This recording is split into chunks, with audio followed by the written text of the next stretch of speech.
Head and neck. Surface anatomy. Anterior triangle of the neck. The sternocleidomastoid muscle divides the anterior triangle from the posterior triangle. Boundaries of the anterior triangle of the neck.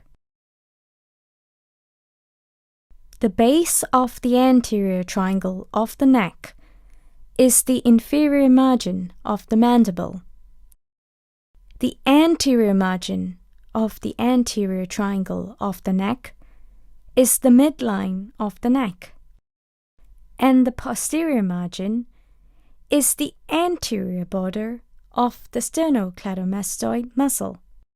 The apex of each anterior triangle points inferiorly and is at the suprasternal notch.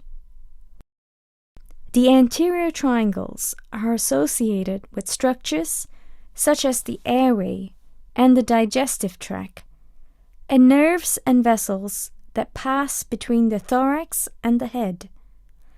They are also associated with the thyroid and the parathyroid glands. Anterior triangle of the neck. Surface markings. Hyoid bone. Vertebral level C2, C3. The hyoid bone is a small U-shaped bone that lies at the junction of the floor of the mouth and the upper part of the neck. It is highly movable and is a strong bony anchor for a number of muscles and soft tissue structures in the head and the neck.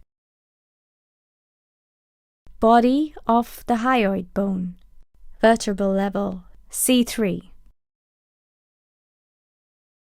The body of the hyoid bone is anterior and forms the base of the U-shaped bone and is at the C3 vertebral level.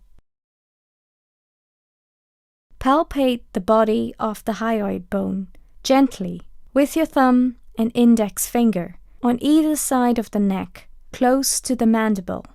The movements of the cornu or horns of the hyoid bone can be felt during swallowing. Laryngeal cartilages. Thyroid cartilage.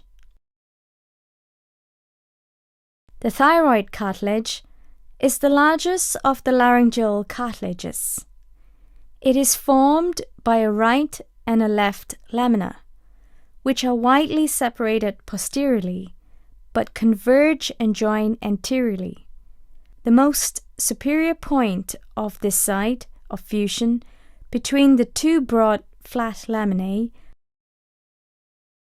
projects forward as the laryngeal prominence, or Adam's apple. The angle between the two laminae is more acute in men than in women. So the laryngeal prominence, or Adam's apple, is more prominent in men than in women.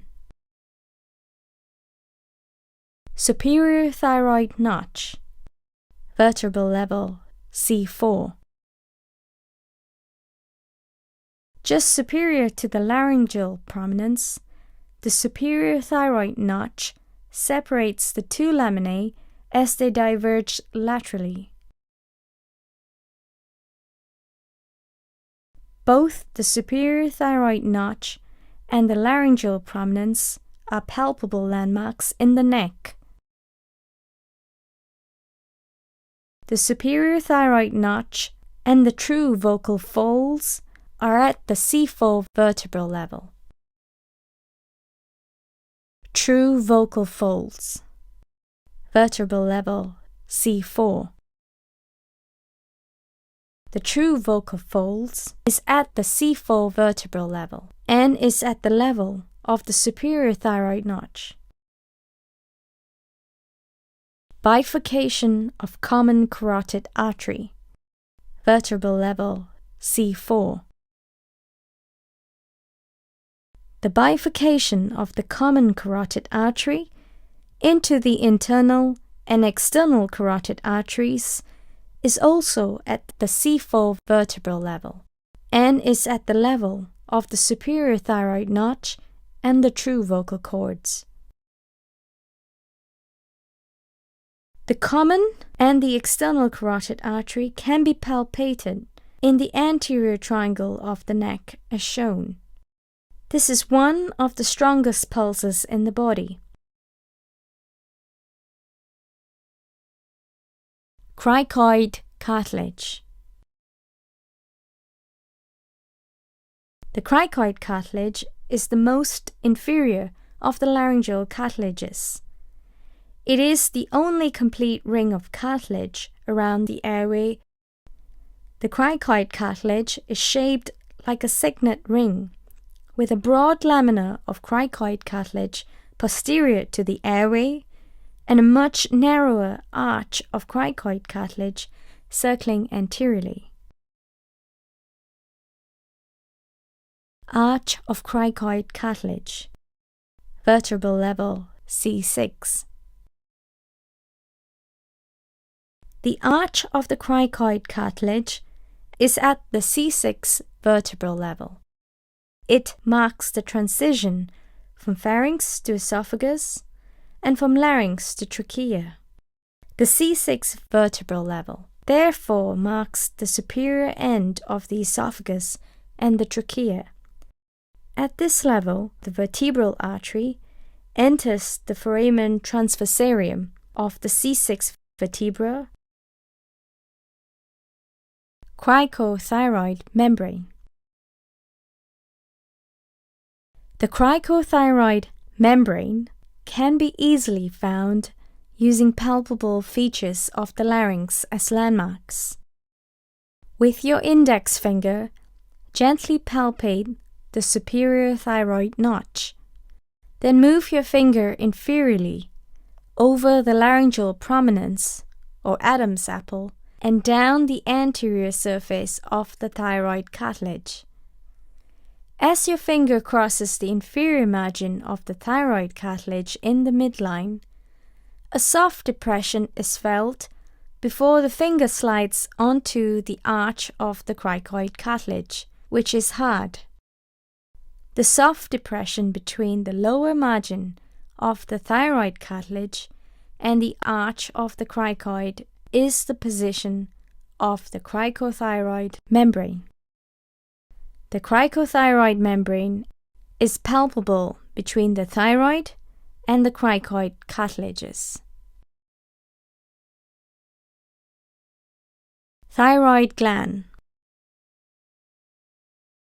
The left and right lobes of the thyroid gland are in the anterior triangles of the lower neck on either side of the airway and digestive tract inferior to the position of the oblique line of the thyroid cartilage. The thyroid gland is usually impalpable.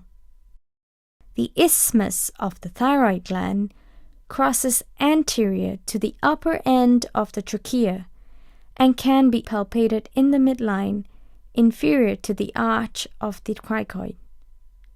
The presence of the isthmus of the thyroid gland makes palpating the tracheal rings difficult in the neck. Also, the presence of the isthmus of the thyroid gland and the associated vessels found in and crossing the midline makes it difficult to artificially enter the airway anterior through the trachea. This procedure, a tracheostomy, is a surgical procedure.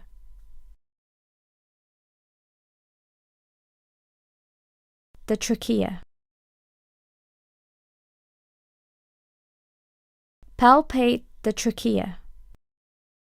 The aim is to locate the trachea and verify that it lies in the midline. Place your index and middle fingers on either side of the trachea and judge whether the distance between it and the sternocleidomastoid muscles are equal on both sides. The trachea may be displaced by masses in the neck. for example, an enlarged thyroid. But more importantly, the trachea gives an indication of the position of the mediastinum within the chest. Cricothyrotomy. A cricothyrotomy is an incision made through the skin and cricothyroid membrane to establish a patent airway during certain life-threatening situations, such as airway obstruction by a foreign body, angioedema, or massive facial trauma. The larynx and the trachea are anterior to the digestive tract in the neck and can be accessed directly when upper parts of the system are blocked. A tube passed through the cricothyroid membrane enters the airway just inferior to the position of the vocal cords of the larynx. Structures that may occur in or cross the midline between the skin and the cricothyroid membrane include the pyramidal lobe of the thyroid gland and small vessels respectively. A cricothyrotomy is nearly always performed as a last resort in cases where orotracheal or nasotracheal intubation are impossible or contraindicated. A cricothyrotomy is easier and quicker to perform than a tracheotomy, which does not require manipulation of the cervical spine and is associated with fewer complications. However, while cricothyrotomy may be life-saving in extreme circumstances, this technique is only intended as a temporary measure until a definitive airway can be established.